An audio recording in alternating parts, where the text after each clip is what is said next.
Professor Shalom Rosenberg once summarized the history of the concept of God using a puppet show as a parable. In the ancient world, people believed that human endeavor was predetermined by the gods. We're merely puppets, and the strings are being pulled from up there above. Part of the revolution of Judaism, what is a second stage in the development of the concept of God, is not only that we believe in one God, but we believe in man as well. We believe that we have the power of free choice. And as a result, we're also responsible for our decisions. Going back to the parable of the puppet show, he sees Judaism as saying that we're cutting those strings, cutting the strings that link up from above and below. However, Professor Rosenberg points out that within Judaism, there is a conception that brings us to a third state.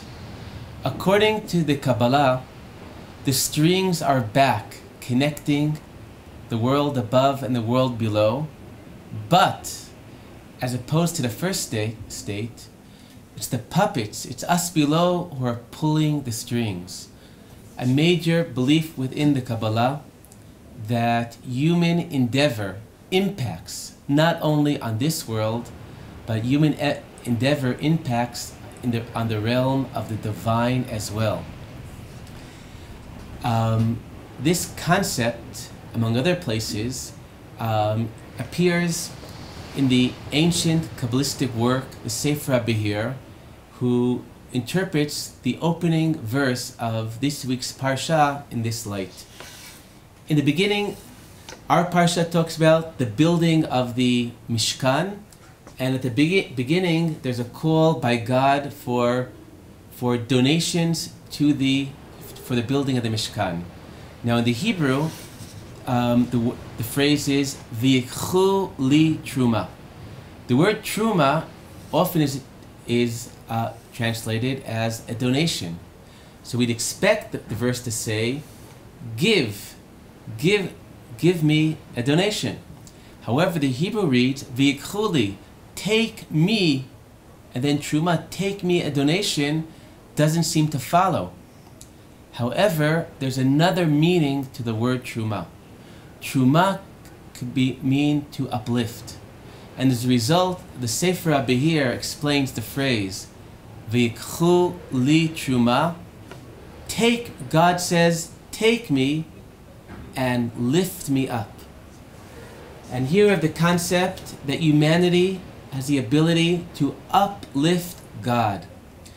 And the Sefer HaBahir continues that the righteous raise God up by their prayers and by their deeds.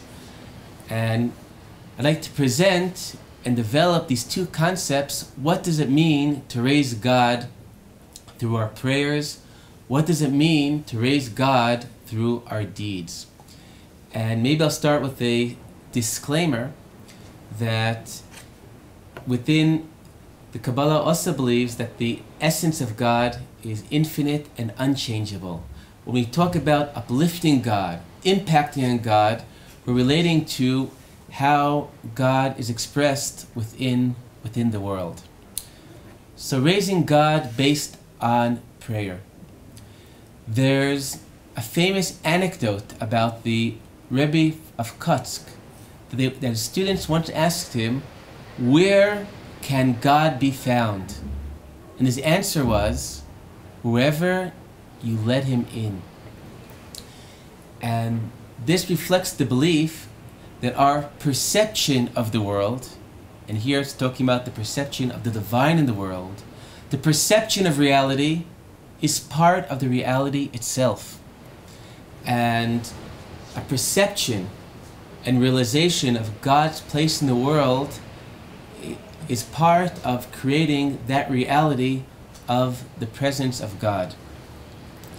And we know this is true in so many different aspects of our relationship to life in the world.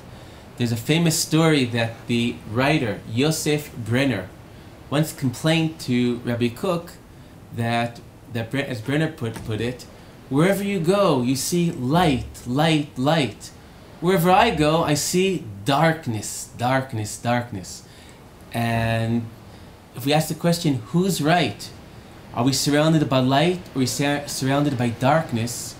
The answer is that both of them, their perception of the reality around them is in fact part of that reality. They're both correct, but I'd rather be the person who sees light around us than the one who sees the darkness. Now, in terms of raising God through our deeds, the continuation of that passage first maybe I'll mention that raising God through our deeds, one simple way to understand it is that God is identified as the creator of the world and the master of the world.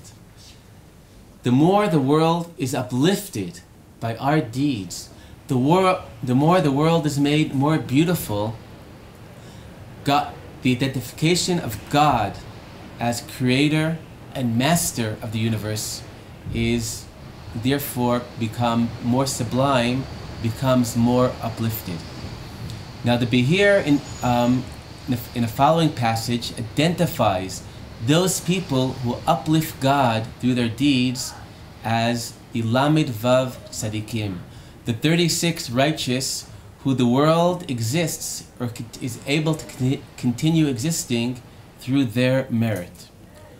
Who are these 36 righteous people?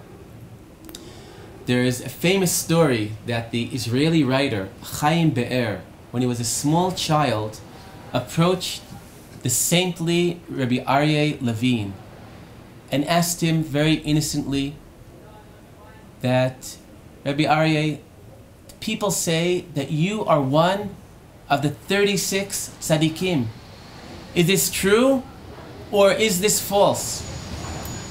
Now this is a question that it seems that there's no right answer. To tell an innocent child, no, it's not true, what people have been telling you has been false, certainly this would lead to a lack of trust and faith of that child to for the people around him. But also for Levine to identify himself, to say, yes, I am indeed one of the 36 tzaddikim, on whose merit the world exists, somehow that doesn't seem right either. So, as they say, when there are only two possibilities, pick the third. And the third possibility is what Rav Aryeh Levine said to Chaim Be'er, which was, yes, sometimes there are moments in which I am one of the 36 tzaddikim. And you too could achieve moments that you are also one of the 36 tzaddikim. And Rav Aryeh Levine took the concept of the 36 tzaddikim for being 36 particular people, but to be a state that each of us has the ability to achieve through our actions, through our deeds, at different points in times, that we are able to uplift ourselves and do things that are truly significant.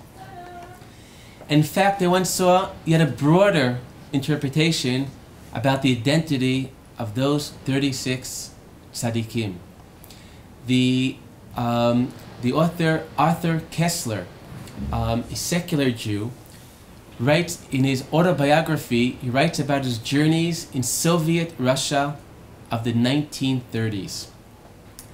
And there he saw firsthand how much corruption, how much bureaucracy there is. And he was puzzled with all this bureaucracy, with all this corruption, how does nevertheless the country still manage to function? How is it that things don't fully break down?